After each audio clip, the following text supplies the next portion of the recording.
Welcome back to the Pilates Business Podcast. I'm Seran, and I'm thrilled that you're here with me today. We just got started here at Spring 3 with a fabulous new cohort inside of my program. We kicked off last week with a round of the Marketing Intensive.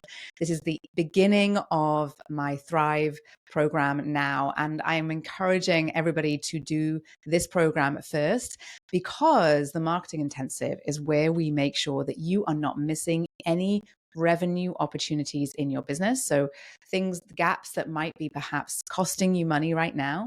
And this is also where we look at how we can streamline how you're bringing clients into your business and how you're retaining clients over their lifetime with you. And so it's been a busy week. I've been getting to know all of the studio owners inside and learning about their businesses and what they want to get out of their businesses. Because as you know, and I talk about this a lot, and if you've ever worked with me, you'll know that I'm a firm believer that, no two businesses are the same. And so when you join my programs, I get to know you, I get to know your goals and what it is that you want to get out of your business, so that it works for you, not the other way around. And so when we do these, when we go through these, the marketing intensive programs, and we go through these exercises that I invite you to participate in, and we talk about a lot of these things, we do talk a lot about, obviously, about marketing, and then we do also talk a lot about visibility, right? And it's kind of, it's one of those things because visibility is often very, very overlooked. It's kind of tricky to measure. We don't really know how many people know that your business exists. So it can be something that we don't tend to be able to put a number on. And maybe that's one of the reasons why we don't really think about it that much. But it truly is, I think, one of the key ingredients into making your studio business thrive. And, when we look at it from that perspective, we think about that marketing funnel and we think about how many people know that you exist and are aware that you exist. That visibility component is often sort of that invisible ingredient into your sort of marketing success, that recipe that makes your marketing a success, right? And that's kind of interesting to me because, when we think about what does visibility really mean, well, it's a lot of different things. Okay. So I wanted to talk to you today a little bit about this element of your marketing funnel, this kind of component of your marketing funnel, and how you can make sure that you are not making the mistake that many studio owners are making right now, which is overlooking this component. And so, having a beautiful studio, having amazing teachers, having an amazing experience for your clients, like I know you all have, is only half of what makes your business successful, right? And the reason being is that if no one really knows that you exist, you will continue to be the best kept secret in town. And that, by the way, you guys, is not a good thing. No matter what people might take pride in telling you about how they've never done any marketing and never any advertising, and they've gotten all these clients, that's great. And my thought is always, wow, whenever I hear people say that to me, and they say that to me with a lot of pride in their voice, and I always think, gosh, imagine what you could have done or who you could have impacted with your work if you had perhaps just done a little bit of marketing, and how many more people could be benefiting from your movement that you offer in your business. And so to me, it's not just about how much it impacts your profit and your revenue. Well, obviously, as a business consultant and coach, that's pretty important too. But we want to make sure that you're also reaching the right people and people who want what you have to offer. And I believe that there are millions of people out there that need exactly what you're doing.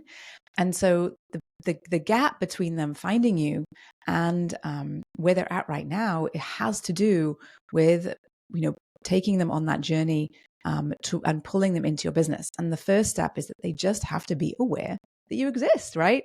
And that's why increasing your visibility is only going to help your business. And it's absolutely crucial for getting new clients in the door and making sure you've got a nice big pool of people to pull into your classes and into your sessions. And the good news is, in fact, I think this is actually the best news that you might hear all day. And that is that you don't need a huge marketing budget or a team of advertising experts to get started. Okay. I'm going to share with you today. Let's see, I've got about 4 different ways that I want to share with you today that you can make sure that your business is optimized to be visible to your local community. Okay. Some simple but quite actionable things that you can do quickly that will pay you back, not just one time, but over and over and over again, regardless of your tech skills or your budget. Okay. Now, obviously, whenever I do a marketing audit and we look at the entire customer journey, there's a lot to that. And so when we work through that inside of my marketing intensive program, we don't just look at visibility. We also look at all of the other components of what makes your marketing recipe a success. But this, I'm going to share with you a few of the things that when it comes to visibility is going to be super important for you. Okay. So number one, you are going to want to make sure that you are optimized on all of these search platforms. Okay. And what that means is that I want you to go to Google My Business right now and I want you to claim your listing. And if you haven't visited Google My Business for a while, or you haven't looked at your profile for a while, let this be a little reminder to you to go and check that out. Now, I talk to my Thrive folks about this on a regular basis. This is something that we talk about a lot, and I show them exactly what they can do. We talk about what they can do to make sure that their listing is optimized, right? But you need to make sure that you do have a presence within the search platforms, okay? And you need to know where you rank there, because there's often quite a few things you can do to help make sure that you are not the bottom of the page, or even perhaps a few pages deep when it comes to your Google listing. Google is, I would say, one of the most important search platforms out there, but it's not the only one. There are quite a few others, and you'll find that I think, over time, people might find that they start using some other platforms as well. So you do want to make sure that you can be very easy to find. And you want to make sure really that you're showing up, not just you're showing up on Google, but you're showing up on Google Maps. And the other one that people often forget about and neglect is the Apple Maps as well. And so you're going to want to make sure that you are findable and searchable on both, and that you show up in the way that you want to be seen by people who are looking for what you have to offer. And don't forget, when people find you on these platforms, they don't know you yet, right? If you're popping up in a Google search, that's the very first impression they have of your business. So make it a good one. All right.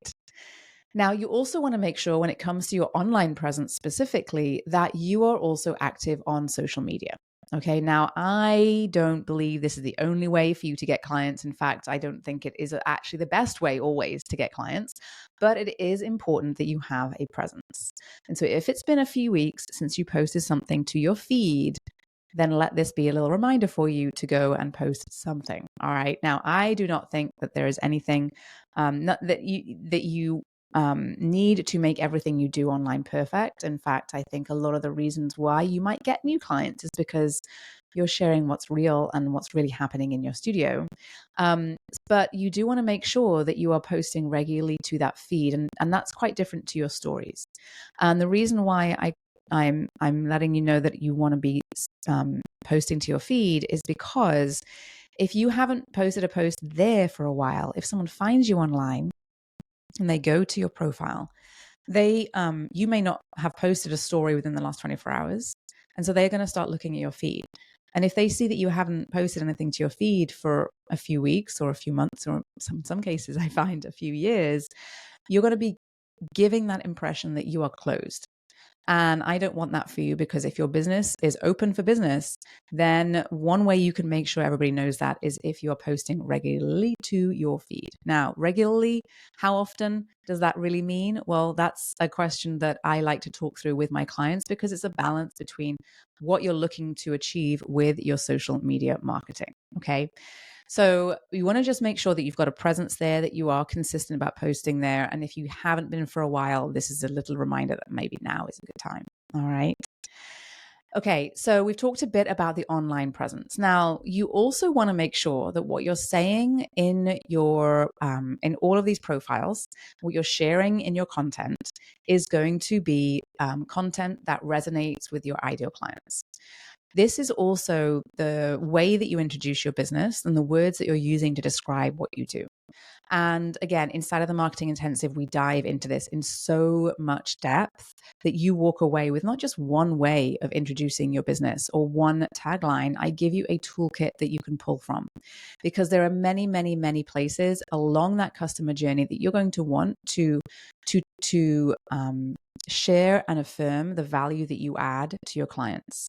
And there's lots and lots of ways to do this, lots of different ways to present this kind of information, and sometimes education and sometimes inspiration to not just your current clients, but also potential clients, and even when you're trying to win back past clients. So content, and the content comes in a lot of different shapes and sizes, but we want to make sure your content and what you're sharing is relevant and it does resonate with your ideal clients. Okay. So you want to make sure you're not just pitching constantly, not just promoting constantly.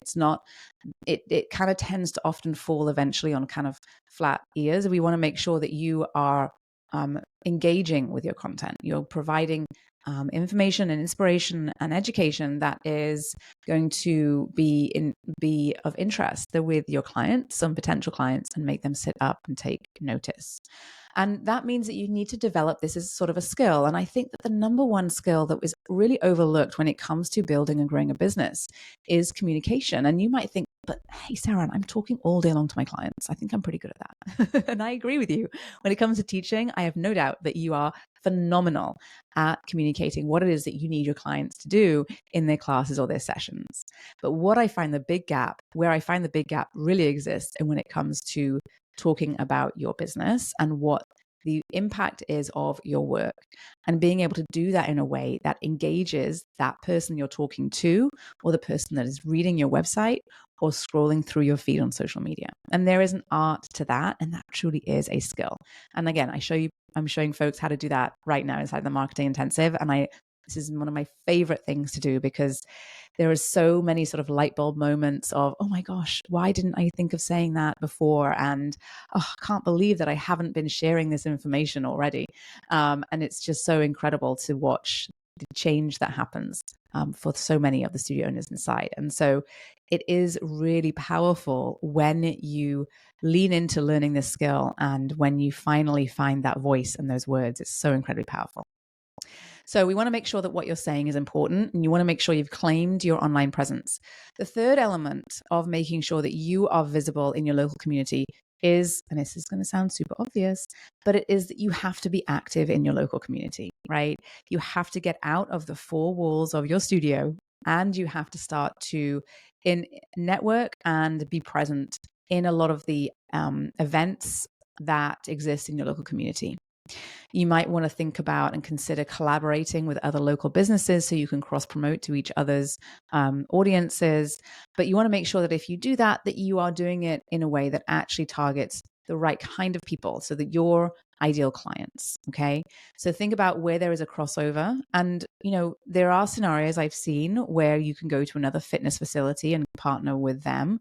But I'd encourage you to perhaps look a little bit beyond the boutique fitness world and think about where else in your community your clients tend to go, and see if you can find some very creative and fun and exciting ways to collaborate with other businesses. And I think, this is another area where you tend to be really good at finding fun, creative ways to do this. And so lean into that and see that as opportunity, because it truly is. When you perhaps organize workshops or events in partnership with other folks who are doing things that your clients would be interested in, it can create a lot of buzz in your business, and that is only a good thing, right? Now, you also want to make sure that you are getting involved in local community events. This is really important to raise awareness and to build relationships.